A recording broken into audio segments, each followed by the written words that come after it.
자, 한번 따라서 하시죠. 지혜의 길을 따르라. 지혜의 길을 따르라. 자, 오늘 잠언서 4장은 솔로몬이 어린 아들에게 마치 어린 철없는 아이들에게 가르치는 심정으로 깨닫지 못하는, 지혜를 알지 못하는, 지혜를 발견하지 못하는, 지혜의 가치를 모르는 어린 자녀에게 말하듯이 지혜를 얻는 방법, 끝까지 지혜를 따라야 되는 이유를 설명합니다. 저는 오늘 이 본문 속에서 우리가 전혀 알지 못하는, 또 우리가 잘못 알고 있는, 또 오해하고 있는 성경 구절 몇 군데를 소개하려고 합니다. 히브리 언어로 설명을 해야만 바로 이해할 수 있습니다. 자, 1절 한번 보시죠. 자, 1절, 5절을 보겠습니다. 자, 1절 읽습니다. 시작. 아들들아 아비의 훈계를 들으며 명철을 얻기에 주의하라. 자, 거기 1절이에요. 자, 1절에 보시면 아들들아 아비의 훈계를 들으며 명철을 얻기에 주의하라. 얻기에 주의하라 그랬죠? 자, 5절 한번 보겠습니다. 5절 지혜를 얻으며 명철을 얻으라. 내 입의 말을 잊지 말며 어기지 말라. 자, 거기 보면 지혜를 얻으라, 명철을 얻으라. 얻으라는 말이 많이 나오죠. 예? 뒤에도 보시면 쭉 나와요, 계속. 자, 그러면 얻으라 그 말을 한국말로 번역하면 얻으라, 지혜를 얻어라. 어떻게 이해가 되세요? 얻으라 그런 단어를 어떻게 이해가 되세요? 예? 자, 어디서 그 지혜를 우리가 얻는다, 받아온다? 어떻게 해요? 자, 그런데 히브리 언어는 전혀 다르게 얘기합니다. 자, 한번 따라서 해보시죠. 지혜를 얻으라는 말은 히브리 말로 카나라고 합니다. 카나. 한번 따라서 해봐요. 카나. 카나. 예. 지혜를 어머니나 아버지나 교회 가서 얻어오는 게 아니고 내가 돈 주고 사라 그런 뜻입니다. 카나. 이거는 산다는 뜻입니다. 우리가 지혜를 가만히 앉아있으면 누가 갖다 주는 거 아닙니다. 지혜는 내가 사야 되는 것입니다. 그게 바로 마태복음 13장 44절로 46절에 예수님이 천국을 비유로 말씀하실 때 감추인 보화를 발견한 사람과 진주장사가 진주를 발견했을 때 어떻게 했습니까? 자기 소유를 가서 팔아가지고 그 밭을 샀고 진주를 샀습니다.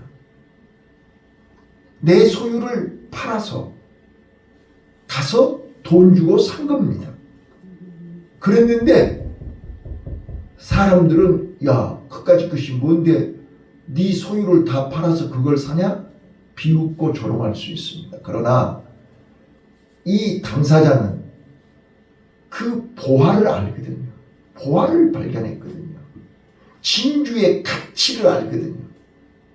오늘 나와 여러분이요, 천국의 보화, 천국의 가치, 지혜의 가치를 알면 내 모든 소유를 팔아서라도 그 지혜를 사야 되는 것입니다. 솔로몬은 지금 그걸 얘기하고 있는 거예요. 근데 우리는 지혜를 얻으라, 명철을 얻으라, 누가 주는 거예요? 어디 가서 받는 거예요? 천만의 말씀. 내가 사야 되는 것입니다. 저절로 오는 게 아닙니다. 이거를 지금 오늘 새벽에 하나님이 우리에게 깨닫게 할 것입니다. 우리가 은혜를, 은사를, 하나님의 축복을, 천국을 가만히 앉아서 얻을 생각하지 마세요.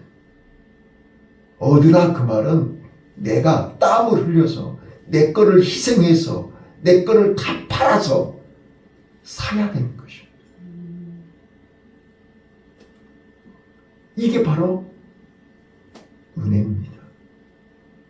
자, 봐보세요. 우리가 아무리 사고 싶은데 안 팔면 어떻게 할 건데? 네? 내가 사고 싶지만 안 팔면 살 수가 없잖아요. 우리는 최선을 다해서. 네. 자, 여러 번 말씀드렸는데요. 여러분들이 중국에 가보시면, 이제 요즘은 좀 많이 바뀌었죠. 저 처음에 중국 갔을 때는요. 웃기는 게 뭐냐면, 우리는 이 자본주의 사회에서 손님은 왕이에요. 맞죠? 근데 사회주의에서는 손님이 왕이 아니고 주인이 왕이에요. 사기 싫으면 사지 마. 나 당신한테 안 팔아. 그러면 끝이에요. 네, 저 깜짝 놀랐어요. 우리는 손님이 왕인데 사회주의에서는 주인이 왕이에요. 나 당신한테 안 팔아. 가. 이래버리면 끝이라니까요. 아무리 내가 사고 싶어도 주인이 안 팔면 못 사는 거예요. 자, 여러분, 오늘 우리는요, 내가 주인입니까? 하나님이 주인입니까? 지혜를 내가 앉아서 지혜 가지고 오세요. 지혜 좀 나 좀 주세요. 아니요. 지혜를 얻으려면 내가 가서 사야 되는 것입니다. 이걸 꼭 기억하시길 바랍니다. 자, 두 번째입니다.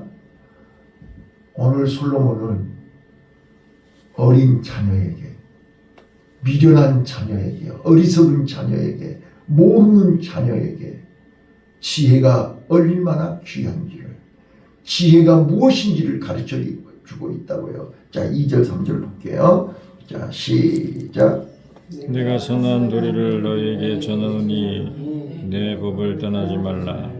나도 내 아버지에게 아들이 있었으며 내 어머니 보기에 유력한 외아들이었더니. 자, 아버지는, 부모는 자식에게 좋은 것을 주는 거라고요. 나쁜 것 주지 않아요. 지금 솔로몬은 자녀들에게, 백성들에게, 성도들에게 지금 최고로 좋은 것을 주려고 하니까 아버지의 마음을 이해해라 그 말이에요. 부모의 마음을 알아라.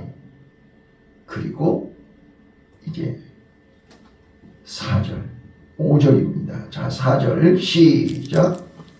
아버지가 네게 가르쳐 이르기를 내 말을 네 마음에 두라.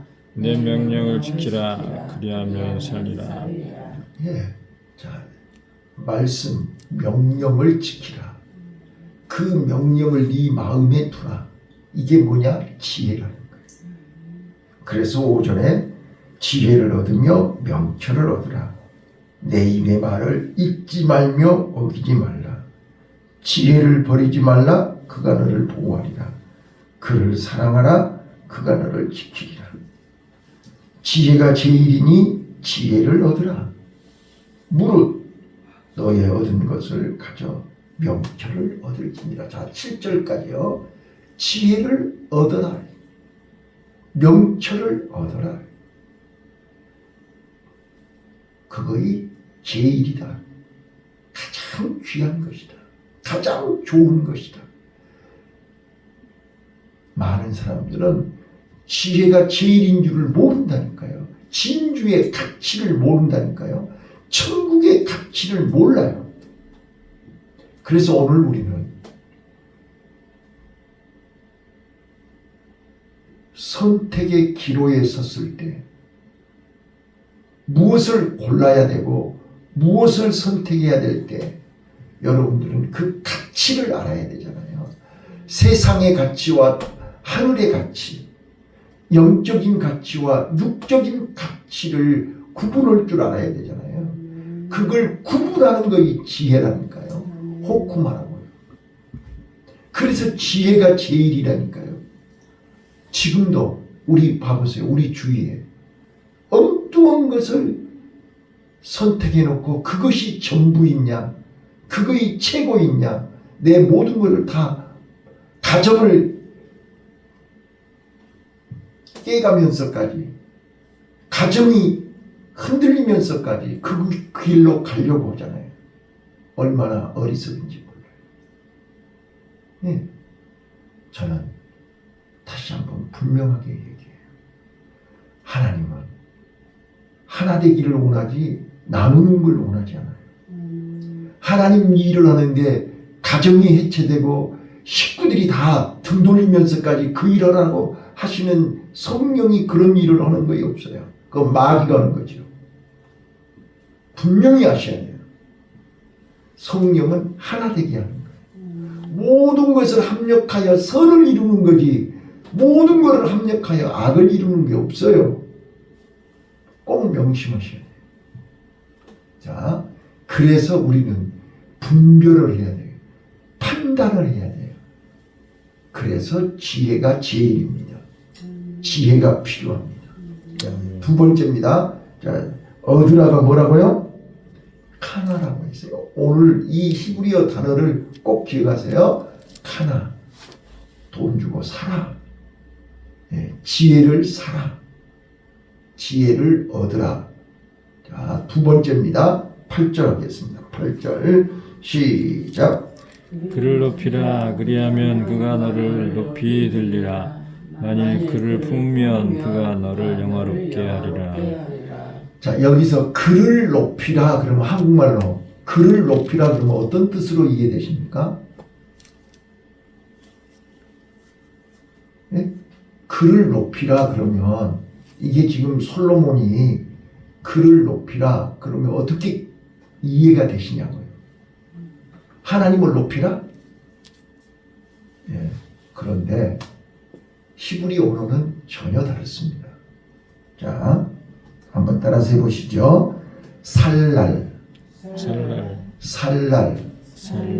예, 이 높이다라는 말이 히브리 말로 살랄인데 살랄은 뚝을 쌓는다 그런 뜻입니다. 뚝을 쌓는다는 말이에요. 그 말은 집 짓는 사람이 벽돌을 한 장 한 장 쌓는 거잖아요. 네? 뚝을 쌓려면 벽돌을 한 장 한 장 쌓아야 될 거 아니에요. 자, 그를 높이라 그 말은 무슨 말이냐면 하나님을 벽돌 한 장 한 장 쌓는 것처럼 1m, 2m, 3m, 4m, 5m 점점 높이라 그 말이에요. 기초부터 1단계부터 정확하게 천천히 기초가 없는 사람들은요. 전번에 내가 말씀드렸잖아요. 목사가 저절로 되는 게 아니라니까요. 신학교 와서 신학을 공부하면서 전도사 과정, 전도사가 뭐예요? 어린아이들, 주일학생들, 청소년, 전도사 과정, 또 강도사 과정, 이런 모든 훈련과 과정을 거쳐서 목사가 되는 거지. 그런 과정 하나도 없이 무조건 신학교 졸업했다고 해서 목사 되는 거 아니라니까요. 그런 사람들은 목사 돼도 목사의 일을 못해요. 찬송 한번 인도해 본 적도 없고 주일학교 설교 한번 해본 적도 없는 사람이 무슨 놈의 목사가 되겠냐고요. 안 된다니까요. 못한다니까요. 착각이라니까요. 오늘 우리가 명심해야 될 거 있어요. 우리는 지혜를 얻으려면 그 지혜를 한 장 한 장 이 지혜의 가치를 알아야 된다니까요. 자, 이제 마지막에 마음을 지키라 그러죠. 마음은 지혜를 담는 그릇이라고요. 마음을 지키지 않으면 그 아무리 좋은 지혜를 가졌다 할지라도 그 지혜를 쏟아버린다니까요. 하나님을 알면 뭐예요? 예수님을 알면 뭐예요? 신학을 했으면 뭐예요? 십자가를 붙잡았으면 뭐예요? 쏟아버리는데. 그러면 끝이에요. 자, 다시 한번요. 그를 높이라 그 말은 나를 높이라는 게 아니에요. 자기를 자랑을 하는 게 아니고 하나님을 벽돌 한 장 한 장 쌓으면 1m가 2m 되고 2m가 3m 되는 거잖아요. 내 믿음이 쌓아 올라가는 거예요. 내 신앙이 한 단계 한 단계 올라가는 거예요. 이것이 그를 높이라는 뜻이에요. 자, 살날, 히브리 언어의 살날이라는 뜻을 바로 이해하셔야 돼요. 자, 잠언서 24장 3절 한번 볼게요. 자, 24장 3절. 잠언서 24장 3절 보겠습니다. 3절 4절. 집은, 자, 건축자가 집 짓는 거예요. 집을 어떻게 짓는가 보세요. 시작. 집은 지혜로 말미암아 건축되고 명철로 말미암아 견고히 되며 또 방들은 지식으로 말미암아 각종 귀하고 아름다운 보배로 채우게 되느니라. 아멘. 어떻게 집을 지어요? 지혜로 집을 건축해야 돼요. 그래서 벽돌을 한 장 한 장 쌓아서 올라가야 돼요. 내가 여러 번 말씀드렸잖아요. 하나님은 이스라엘 백성들을 가나안으로 인도하기 위해서 광야 40년을 훈련시키는 거예요. 벽돌 한 장 한 장 쌓아서 10년, 또 벽돌 한 장 한 장 쌓아서 20년, 벽돌 한 장 한 장 쌓아서 30년, 벽돌 한 장 한 장 쌓아서 40년. 그래야 집이 완성이 되는 거예요. 그렇게 견고하게 훈련이 돼야 가나안 땅에서 집을 지을 수 있는 거예요. 그런데 그런 훈련을 힘들다고 그 훈련 안 받으면 요단강 건너가자마자 여리고성에서 실패해요. 아이성에서 실패해요. 또 가나안 7 족속들에게 꼼짝없이 포로가 되고 말아요. 내가 정복하라고 보냈더니 오히려 정복을 당해버려. 가나안 땅은 정복하는 땅이지 그냥 가만히 있으면 저절로 주는 땅이 아니에요. 지혜는 내가 가서 사야지 가만히 있으면 누가 나를 주는 게 아니란 말이에요. 그래서 믿음은 선한 싸움을 싸우는 거예요. 오늘도 우리는 믿음의 선한 싸움을 싸워야 됩니다. 피 흘리기까지 싸워야 됩니다. 많은 사람들이 착각을 해요. 잘못 알고 있어요. 자, 첫 번째는 지혜는 사는 것이다. 시작. 지혜는 사는 것이다. 두 번째, 지혜는 높이는 것이다. 시작. 지혜는 높이는 것이다. 그래서 살날 벽돌을 한 장 한 장 쌓아서 높여야 되는 것입니다. 그러면 하나님이 나를 높여주신다고 그랬어요. 자, 거기 8절 다시 한번 읽을게요. 시작. 그를 높이라 그리하면 그가 너를 높이 들리라. 만일 그를 품으면 그가 너를 영화롭게 하리라. 예, 바로 내가 쌓은 만큼 높아질 것이고 쌓은 만큼 영화롭게 된다고 말해요. 그 다음에 거기 9절 보세요. 그가 아름다운 가를 네 머리에 두겠고 영화로운 면류관을 네게 주리라 하였느니라. 내가 쌓은 만큼, 내가 광야 40년 훈련을 마치면 하나님이 그를 통해서 영화롭게 하시고, 여호수아 갈렙을 보세요. 가나안 땅에 들어가서 그들을 통해서 하나님이 정복하게 하시고 그들을 통해서 영화롭게 하시지 않습니까? 쌓아야 돼. 그래서 우리는 힘들고 어려워도 오늘도 믿음의 벽돌을 쌓아야 되는 거예요. 자, 세 번째입니다. 세 번째. 13절입니다. 13절 시작. 흉계를 굳게 잡아 놓치지 말고 지키라. 이것이 내 생명이니라. 자, 굳게 잡아라. 굳게 잡아라. 놓치지 마라. 이것이 너를 생명이다. 놓치면 죽는 거란 말이야. 자, 오늘 우리는 지혜를 왜 돈 주고 사야 돼요? 왜 높여야 돼요? 이거를 굳게 잡아야 되기 때문에요. 이거 놓치면 죽는 거기 때문에요. 자, 잘 알아들으셔야 돼요. 자, 배에 파선이 돼가지고 표류한 자들이요. 바다 한가운데서 살려면 어떻게 해야 돼요? 널판지를 붙들고 버팅겨야 되죠. 그래요, 그러네요. 내가 살기 위해서 붙잡아야 되는 거예요. 자, 계시록 2장. 자, 계시록 2장 한번 찾아보세요. 25절이요. 자, 예수님이 마지막 때 어떻게 해야 되는가? 계시록 2장 25절. 자, 읽어보세요. 찾으셨나요? 자, 시작. 다만 너희에게 있는 것을 내가 올 때까지 굳게 잡으라. 자,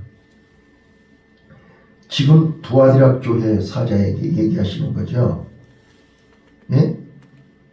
자, 다만 너희에게 있는 것을 내가 올 때까지 굳게 잡으라. 오늘 우리가 믿음을 굳게 잡지 아니하면, 명철을 굳게 잡지 아니하면, 지혜를 굳게 잡지 아니하면 우리는 주님 만날 수 없어요. 살 수 없어요. 회복될 수 없어요. 지금 솔로몬은 이걸 우리에게 강조하는 거라고요. 주님 오실 때까지. 우리가 죽는 순간까지 굳게 붙잡아야 될 것이 뭐예요? 사람 붙잡아봐야 필요 없어요. 돈? 내가 여러 번 강조하지만 치매 걸리면 통장에 있는지 없는지도 모른다니까요. 그거 붙잡아봐야 아무것도 아니에요. 우리가 굳게 붙잡아야 될 것은 명철입니다. 지혜입니다. 믿음입니다. 말씀입니다. 굳게 붙잡아야 돼요. 자, 마지막. 우리가 살기 위해서 굳게 붙잡아야 됩니다. 자, 23절 시작. 무릇 지킬 만한 것보다 더욱 네 마음을 지키라. 생명의 근원이 이에서 나느니라. 자, 이제 마지막으로 계속 지혜를 얘기하다가 솔로몬은 마음을 얘기합니다. 왜 그러냐? 마음이 중요하니까요. 무릇 지킬 만한 것보다 내 마음을 지키라. 생명의 근원이 이에서 난다. 자, 마음을 지키지 못하면 아무리 좋은 지혜를 돈 주고 샀다 할지라도 쏟아버린다니까요. 자, 그래서 24절부터 마지막 27절까지 이제 마음을 지키는 방법을 설명합니다. 자, 마음을 지키는 방법을 설명하는데 마지막으로 히브리 언어 하나를 더 소개하겠습니다. 자, 우선 먼저 15절 한번 읽어볼게요. 15절 시작. 그 길을 피하고 지나가지 말며 돌이켜 떠나갈지어다. 자, 그 길을 피하고 악인의 길을 피하라. 피하라.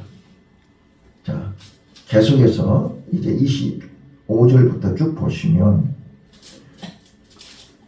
24절 계율을 네 입에서 버리며 사곡을 네 입에서 멀리하라. 피하라, 버려라, 멀리하라. 다 악을 멀리하라는 거잖아요. 악에서 떠나라는 거잖아요. 악을 피하라는 거잖아요. 자, 여기 피하라. 따라서 해봐요. 팔아. 팔아. 히브리 말로 팔아. 팔아. 물건을 팔아라가 아니라 히브리 말로 팔아. 팔아라는 말은 마음으로 거부하라 그런 뜻입니다. 마음에서부터 멀리하라 그 말입니다. 마음에서 싫어하라 그 말입니다. 그래서 데살로니가전서 5장 22절에 악은 모양이라도 버려라 그랬지 않았어요? 마음으로 그거는 단호하게 거부해야 됩니다. 마음에서 손절해야 되는 것입니다. 그래야 마음을 지킬 수 있습니다. 우리는 한 번쯤 괜찮겠지. 이 정도야 뭘. 바로 아담과 하와는 그 한 번 선악과 따먹고 끝났습니다. 한 번입니다. 우리는 주일 성수하는 거, 11조 하는 거, 한 번 괜찮겠지. 여러분, 마음을 지키는 것은 생명의 근원이 이에서 나는 것입니다. 한 번이 두 번 되고 두 번이 세 번 되면 죽습니다. 다시 한번 또 말씀드립니다. 오늘 솔로몬은 잠언서 4장에서 지혜를 따르라. 악인의 길과 의인의 길을 설명합니다. 악인의 길은 어두워서 길에 넘어진다고 했잖아요. 의인의 길은 광명의 빛으로 인도한다고 했지 않았어요. 이거를 분별하는 것이 지혜입니다. 살 길과 죽을 길을 분별하고 선택하는 것이 지혜입니다. 그래서 우리는 오늘 지혜의 길을 따르는 나와 여러분이 되십시오. 그러기 위해서 오늘 히브리어 3개를 알려드렸습니다. 하나, 지혜를 사라. 살날 둑을 쌓는 것처럼, 벽돌을 한 장 한 장 쌓는 것처럼 오늘 또 우리는 믿음을 쌓아야 됩니다. 하나님 앞으로 한 발짝 한 발짝 더 올라가야 됩니다. 마지막 세 번째, 우리는 피해야 됩니다. 팔아. 악인의 길, 죄는 피해야 됩니다. 그래야 마음을 지킬 수 있습니다. 우리 마음은 죄에 취약합니다. 죄가 오면 우리 마음은 녹아버립니다. 우리 마음은 쏟아버린다.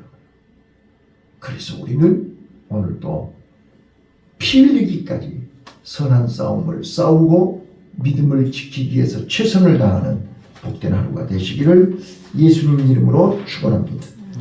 기도하겠습니다.